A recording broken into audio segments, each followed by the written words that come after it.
ആ പറ. മിണ്ടാൻ നിൽക്കണതല്ല, ഇവിടെയുള്ളവരെ കണ്ണും മൂക്കൊക്കെ വെട്ടിച്ചിട്ടൊന്ന് പുറത്തിറങ്ങണ്ടേ? അതാ ഞാൻ കുറച്ച് സമയം മിണ്ടാൻ നിന്നത്. ആരും ഇല്ലാത്ത നേരം നോക്കിയാലല്ലേ നമ്മളെ ബിസിനസ്സിൻ്റെ കാര്യങ്ങളൊക്കെ എന്തെങ്കിലും ചോദിക്കാനും പറയാനും പറ്റുള്ളൂ. ഞാനിപ്പോൾ വല്ല പുറത്തേക്ക് ഇറങ്ങിക്കാം. അല്ല പറ, എങ്ങനെ പോണ ബിസിനസ്സും കാര്യങ്ങളൊക്കെ? ആടി, ഇന്ന് 50,000 വന്ന്. സാധാരണ പൈസ വരുമ്പോഴേ എനിക്ക് പറഞ്ഞാൽ തീരാത്ത അത്ര സന്തോഷം ഉണ്ടാവുക.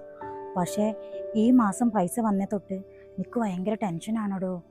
എങ്ങാനും ആരിസ്കിൻ്റെ അക്കൗണ്ട് എങ്ങാനും കണ്ടിട്ടുണ്ടെങ്കിൽ എവിടുന്ന് അത്ര തോന്നെ പൈസ കാര്യങ്ങളെന്നൊക്കെ അറിഞ്ഞാൽ അതോടെ എൻ്റെ ജീവിതം തീരും. എടി പെണ്ണെ, അതിന് 4-5 ലക്ഷം രൂപ വിശ്വസിച്ചിട്ട് ആർക്കെങ്കിലും ഇട്ട് കൊടുക്കാൻ അങ്ങനെ ആരെങ്കിലും എനിക്ക് വേണ്ടേ? സ്വന്തം വീട്ടുകാരാണ് പിന്നെ എന്നുള്ളത്. അതിനാണെന്നുണ്ടെങ്കിലോ ഓലറിഞ്ഞിട്ടുണ്ടെങ്കിലേ ഇവിടെ ആരിസ്ക് അറിഞ്ഞാലും മൊഴി ചൊല്ലിയാലുണ്ടാവുള്ളൂ.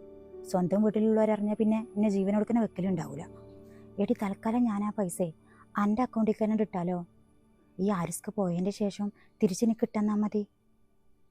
അനക്കറിയാലോ, കയ്യിലുള്ള പകുതി മുക്കാലോളം ഗോൾഡ് വിറ്റിട്ടാണ് ഞാൻ നിങ്ങൾ ബിസിനസ്സിൽ പാർട്ട്ണറായത്. ഇതിപ്പോൾ ആരിസ്ക് വരുന്നതിൻ്റെ മുന്നേ ക്യാഷ് കൊടുത്തിട്ടേ അത്യാവശ്യം ഗോൾഡ് വാങ്ങി വെക്കണമെന്നൊക്കെ ഞാൻ പ്ലാൻ ചെയ്താ. പിന്നെ ഒന്നിനും നേരെ കിട്ടിയില്ല. ഇനിയിപ്പോൾ ആരിസ്ക് പോയി കഴിഞ്ഞിട്ട് അത് സൗകര്യം പോലെ വാങ്ങാലോ എന്ന് വിചാരിച്ചിട്ട് മാറ്റി വെച്ചുകൊണ്ടിരിക്കുകയാണ് ഞാൻ പൈസ. ബിസിനസ്സിൻ്റെ ലാഭമൊക്കെ നന്നായിട്ട് കിട്ടുന്നതൊക്കെ നേരാ. പക്ഷേ ഉള്ള ഗോൾഡ് മൊത്തം വിറ്റങ്ങാണ്ട് ആരിസ്കാർഡും മാടും ഒന്നും ചോദിക്കാണ്ടേ ഇങ്ങനെ ഒരു ബിസിനസ്സിൽ പാർട്ട്ണറായെന്ന് എനിക്ക് വിവരം ആരെങ്കിലും അറിഞ്ഞിട്ടുണ്ടെങ്കിൽ പിന്നെ ഞാൻ ജീവിച്ചിരുന്നിട്ട് കാര്യം ഉണ്ടാവില്ല. 2 മാസം എന്തായാലും ആരിസ്ക് ഇവിടെ നാട്ടിലുണ്ടാവും. ഈ ഒരു കാര്യം ചെയ്യും, ആ 2 മാസത്തെ ക്യാഷും കൂടി എൻ്റെ കയ്യിൽ തന്നെ വെച്ചോ. ഞാൻ എൻ്റെ അക്കൗണ്ടിലുള്ളൊരു 5 ലക്ഷം രൂപ എൻ്റെ അക്കൗണ്ടിലേക്ക് ഇടാം. എന്നിട്ട് അതെല്ലാം കൂടിയും ചേർത്തിട്ട് ആരിസ്ക് പോയിട്ട് തന്നാൽ മതി. എന്നാൽ ഓക്കെ ഡി, ഞാൻ പിന്നെ എപ്പോഴെങ്കിലും വിളിക്കാം. എപ്പോഴും ഇങ്ങനെ പുറത്തിറങ്ങി മാറി നിന്ന് സംസാരിച്ചാലേ ആർക്കെങ്കിലും എന്തെങ്കിലും സംശയം തോന്നും. ശരിട്ടാ, ഞാൻ വെച്ചാളെ, ഞാൻ വേഗം അകത്തൊക്കെ പോട്ടെ.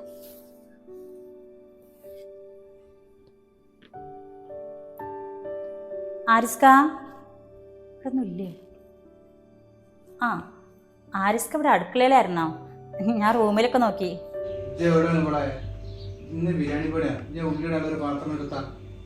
ആ, ഇന്ന് ബിരിയാണിയാണോ? അതെന്തായാലും നന്നായി. കുറേ ദിവസമായി ഞാനും ബിരിയാണി കഴിച്ചിട്ട്. അല്ലമ്മ, ആരിസ്ക് എങ്ങനെ എപ്പോഴും അടുക്കള പണിയിലൊക്കെ സഹായിക്കുമോ?